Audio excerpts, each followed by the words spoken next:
Hello again everyone and welcome back to Dragon Age 2. We are back here in the Viscount's Keep. We've just got Aveline back in our companionship, which is good.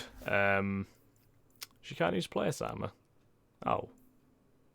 Why are there so many things that are restricted to me? I don't quite get that. Doesn't really make a lot of sense to me. Right. We can't go in there. Okay, that's fine. Right, so let's head. We'll head in this area, see if we can find anything in there, and then we'll leave. We do have a quest from Aveline to go and kill some bandits that seem to be setting an ambush. Oh, there's the Chantry hierarchy. Right, the Divine is the titular head of the Chantry. Although since the schism split and the Imperial Chantry into its own faction, there are now in fact two Divines at any one time. One Divine, informally called the White Divine, is a woman housed in the Grand Cathedral in Val Royeaux. The other, known as the Black Divine, is a man housed in the Argent Spire in Minrathous. Neither Divine recognizes the existence of the other, and the informal names are considered sacrilegious. No matter the gender, a Divine is addressed as Most Holy or Your Perfection. Beneath the rank of Divine is the Grand Cleric. Each Grand Cleric presides over numerous chantries and represents the highest religious authority for their region. They travel to Val Royeaux when the College of Clerics convenes, but otherwise remain where they are assigned. All Grand Clerics are addressed as Your Grace. Beneath the Grand Cleric is the Mother, or in the Imperial Chantry, the Father. If a Mother is in charge of a particular chantry, Revered is appended to a title. These are the priests responsible for administering to the spiritual well-being of their flock. A Mother or Revered Mother is addressed as Your Reverence. Brothers and Sisters form the rank and file of the Chantry and consist of three main groups: Affirmed, Initiates, and Clerics. Affirmed are the lay brethren of the Chantry, those regular folk who have turned to the Chantry for succour. Often they are people who have led a difficult or irreligious life and have chosen to go into seclusion, or even orphans and similar unfortunates who were raised in the Chantry life. The Affirmed take care of the Chantry and are in turn afforded a life of quiet contemplation, no questions asked. Only those folk who take vows become initiates. These are men and women in training, whether in academic knowledge or the martial skills of a warrior. All initiates receive an academic education, although only those who seek to become Templars learn how to fight in addition. Clerics are the true academics of the Chantry, those men and women who dedicate themselves to the pursuit of knowledge. They are often found in the Chantry archives, sages presiding over libraries of books and arcane knowledge. The most senior of these clerics placed in charge of such archives are given the title Elder, although such a rank is still beneath that of Mother. All other brothers and sisters are addressed simply by noting their title before their name, such as Brother Genitivi. Ah, Brother Genitivi, yes, I remember him. Do I come to where you work and stand in your light? Yes. Yes, I do believe I remember you doing that. Okay, so we can't go in that door. Right, so that must be the yeah, you know what I mean. City guard barracks, right. Okay, so let's leave. There's gonna be nothing else in here for us, I don't think. We have our full party complement now, at least. I don't think there's anything else in Hightown for us, is there? If I remember rightly. I think we might have to have a look around in Lowtown now. See what we can find there. I'm pretty sure we spoke to all these people. Merchants Guild, Hightown Square, Red Lantern District, Blooming Rose, Hightown Estates, Chantry. Yes, we have looked everywhere in Hightown. For Reldon and the guard, what will they think of next? You have a problem with that? Me? My family's not native either. I'm just surprised. A lot of old prejudice in the guard. It's true. I'll give them plenty of reason to change their minds. You know, it's possible they're just scared shitless of you. That's my theory, anyway. True. So, is Aveline friends with us now in terms of the disposition? Or... yeah, she's more friend than she's rival, which is good. But yeah, we need to leave this area anyway.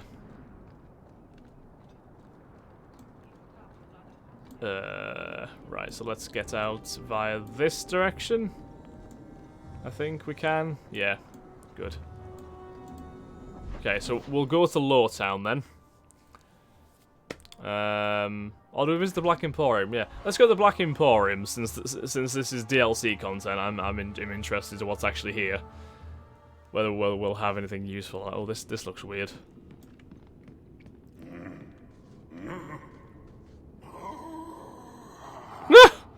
Customer. Thaddeus, stand straight. Places, everyone. Welcome to the Black Emporium. Okay. Hello. I am the great and magnificent Xenon, the Antiquarian. Let me know what you'd like to purchase. Looking this dapper costs a lot of gold. You seem very weird. So who is this fellow? You received the invitation, then you are fortunate indeed. Xenon is no ordinary man, as you will discover for yourself when you enter the Black Emporium. The item you'll see resting in the chair is not one of the displays, rather it is the proprietor. It may speak to you that Xenon, using the mystical bauble that has allowed him to communicate since he lost the power of speech. The story tells that Xenon was a Kirkwall nobleman in the Age of Steel almost 300 years ago. Obsessed with the pursuit of eternal life, he made a deal with a powerful witch. Some say it was the legendary Antivan Witch of the Weirs, and his wish was granted. He obtained eternal life but not eternal youth. His body became decrepit, and he used his vast wealth to seek out ways to preserve it. Some were magical, many were dangerous, and almost all of them were unsuccessful. What remains is an immobile mass of twisted flesh, and I think Xenon's mind has slowly decayed along with his body. He hid away in the Undercity and has slowly amassed a collection that's sure to amaze. If he invited you, he thinks you have the coin he needs to further his search for a cure. Just don't think of stealing anything, the golem is not for sure. Although you're free to look around the shop, I wouldn't suggest staying over long. You might be present for one of the baths his servant gives him hourly to keep his flesh from becoming completely desiccated. Trust me, you don't want that. Yeah, he does look like a pretty horrible... Oh, look at him. He just looks... Well, I mean, he looks ill for one, definitely. Few people are worthy of an invitation, you know.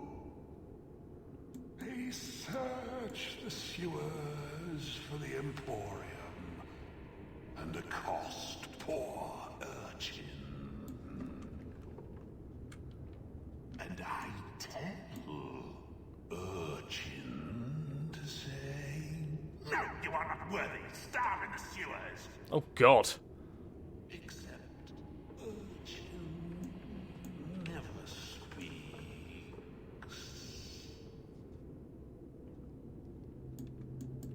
Right. Okay.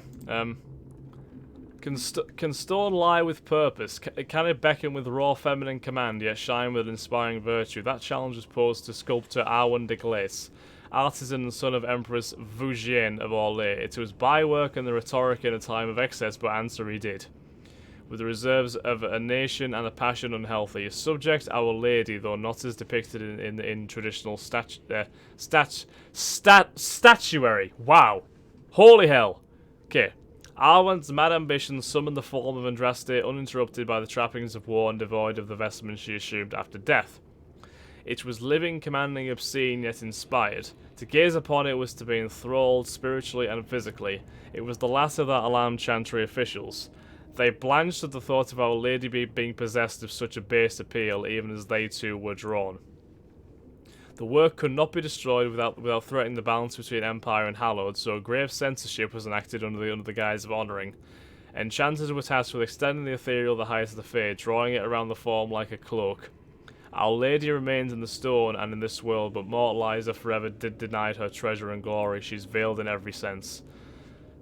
As in all things, unintended consequences must vex those with pure intentions. Modesty would have been better served by a thickened sheet drawn back when techniques were to be studied. As it is, the sculptor's skills are accessible only to an exploring touch, defining the shape by an intimate caress. All manner of strange congress has stemmed from tempted hands and the innocent wish for clarity. Please Right. don't fondle and trust. Don't fondle Andraste. That's Gollum's name. It's Thaddeus Gigantus Crumbum the Third. He's my favorite. Huh. The pickled apples of Arlathan. I expressed my incredulity to the shop's assistant, who coldly noted that he did not like my implication. He insisted that every article in the Black Emporium was genuine, no fakes, imitations, or cheap knockoffs. I must have appeared unconvinced, for the assistant narrowed his eyes at me and disappeared into the bowels of the shop, returning several minutes later. He removed the jar of pickled apples from its display case and proceeded to carefully, reverentially remove the wax seal from the lid of the jar. I watched with fascination as the jar was opened and a single rosy apple pulled from it. It looked as if it had been picked just that day at the peak of ripeness. With the paring knife, the assistant cut the tiniest sliver of flesh from the apple and presented it to me. The flavour of that one small sliver was astonishing. It was close to a perfect apple as ever there was. I was experiencing the essence of every apple ever eaten, and that ever will be eaten. When it was over, the sense of loss that filled me was sharp enough to move me to tears. The rest of the apple was returned to the jar, which was then resealed. I paid 5 sovereigns for that single taste, and I believe that I got the better part of the bargain. Oh, it's Brother Genitivi. Wow. I'm tired of those plebeian items. Take what you like. No charge. Oh. No charge, Thaddeus. Oh! You hear me? I'm sure he does. Discarded weapons and armour. Oh! Beautiful. Ancient leather cuirass. A helm of appreciation. Gloves of the unknowable unknown. Huh. Can Bethany use them? No. Not yet. Oh no, they are to be me. They do. Oh, well, that sucks. Oh, I'll keep them in my inventory then. No charge. Good stuff. The box of screaming. I received the box from a man I met in the Silent Plains. He spoke little and would not reveal his name. For reasons I shall not detail here, I had been kidnapped and left for dead in that grey, wind-blasted wasteland. After days of walking, I was parched and close to death. I was about to dash my head on a rock to speed my passing when the man arrived. He possessed a water skin containing ample water for a person travelling from our location to the Imperial Highway. From there, he said, I could find my way to Solas or Pevirantium. He offered to give me the water skin if I agreed to take 3 things from him. A glowing crystalline shard, a bronze sphere, and an iron-bound box with no hinges. I asked the man if he wished to have these items delivered. He said that he merely wanted me to have them. It was an odd request, but I was too weak and too desperate to think much of it, and so I agreed. The man put the items into a leather sack, which he handed to me along with the water. What about you? I asked. He said nothing, only pointed in the direction from which I had come. There is nothing that way, I said. He merely smiled at me. I found the Imperial Highway about a day later, and a caravan driver agreed to take me to Peverantium in exchange for the large glowing shard. In Peverantium, I bartered the bronze sphere for new clothes and room at the inn. That night, I examined the iron-bound box and found no way to open it. I held it to my ear, and I thought I heard slow, measured breathing coming from within. My mind was afire with curiosity, and I obtained from the innkeeper a large hammer, thinking to smash the thing open. The moment the hammer touched the box, it shrieked. The shrill sound pierced the depths of my soul. I gave the box to the innkeeper in the morning and felt better for having rid myself of it. That does sound pretty fucking weird. All manner of crafting lore gathered from throughout Data. Price is negotiable. Negotiable, you say? Wonderful. Right. Oh my god. Look at all these things. He has a few health potions and stuff. Fell poison. Okay, grenades. Okay. What's to make a sigh? Ah, so that you can reallocate your points if you have one. I won't buy anything from him just yet. I'm just looking around. Rare, enchanted goods. The prizes of my collection. Oh god. You can never have enough socks. It's true. You can never have enough socks. It's a very good point. So some nice weapons here. It looks like. Yeah. Nothing I can afford though. But I do want to sell these things, don't I? Ah, that makes sense. He won't pay anything for the stuff he's already he's just given away essentially. I'll sell that player's armor. I don't want that. Right. Do not stare too intently at that. On second thought, please do. Okay, stare at the mirror transformation. Oh, you can change how you look. That's nice. Oh god, he's having a breakdown over there. A vessel of tears. Although this wax-stoppered vessel is clearly labelled "Tears shed during the burning of Treviso," many questions remain. Not the least of which is, which burning of Treviso? When the Canary conquered it in 635 steel? When it was burned by the liberating armies of the White and Black Divines during the Second Assault March of the 752 storm? Or when it accidentally burned to the ground in an 862 Blessed after a dockhand knocked over a lantern in a warehouse full of lamp oil? Pfft. Wow. Even assuming the correct event could be determined, the question of whose tears have been collected remains. Presumably not any of the numerous fire victims. Surviving relatives perhaps? Nobles with the summer homes on the Antibes coast? It should be noted that nowhere in the label does it say that these tears were shed in relation to the events, so they could have been the tears of a woman in Montserrat weeping because she was not asked to dance at the last costume ball, unaware that that very moment one of the greatest port cities of Thedas was aflame. It's true. Who's the searching child then? Don't manhandle the urchin. He's not for sale. Find your own. Okay. Don't manhandle. This guy's quite funny. He's not for sale. Find your own. Well, it's been fun being here, but I'll take my leave now. Okay, and let's head to Lowtown then. Oh, it was quite funny that actually. That guy's a good character to have, especially as a DLC character. Whoa, this is bright. Get hell. Lowtown Bazaar. Do you do anything? Am I the next stop in your career evaluations? Joy of joys. You watch and you talk. Is that it? You are dismissing hallmarks of both the utterly ineffectual and the incredibly dangerous. I don't know what you mean. It means coins flow when I talk and when I shut up. Like if you got paid to guard or unguard. That makes no sense. Good. Ah, Varric. Vincento. have only the finest Antivan merchandise. You sound like an Assassin's Creed character. Right. Do you have any nice weapons? Long sword. No. You don't really have any good weapons, do you? No. Okay. We may as well keep those armor that we have that we can't use quite yet.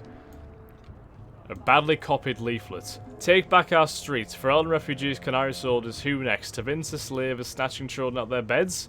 This ends now. Send a message that Kirkwallers will not accept this. We must band together to drive foreign waste from our doorstep. Reclaim the free marches for the marches. If you care about our future, join the Friends of Kirkwall. Reclaim our city. Oh god. Probably gotta get attacked by them at some point. Lowtown. Right, Lowtown sits in a massive cauldron-shaped pit that was once Kirkwall's first quarry. I noticed. It's pretty big. The district was constructed by slaves who carved the city and its harbour out of the rock. Today, Lowtown is a labyrinth of shantytowns, corridors, and hexagonal courtyards, hexes in the local parlance. Lowtown's poorest live in caves hewn out of the cliff face. The district is shoddily built and bears scars caused by collapsing walls. Foundry smoke smothers the area. Only a cold winter storm clears the air, but the icy wind howling over the mouths of old mine shafts hardly counts as relief. No. Occasionally these dark town shafts erupt with gouts of foul air known as choke damp. It's not uncommon to find whole slums silently suffocated, frozen in the midst of everyday activity. Jesus. The walls surrounding Lowtown are highest by the harbour. Its busiest street leads up to Hightown, where the wealthiest Kirkwalls perch. When one stands in Lowtown, all one sees other than the rocky walls is Hightown. It glitters overhead, always in sight, yet always beyond reach.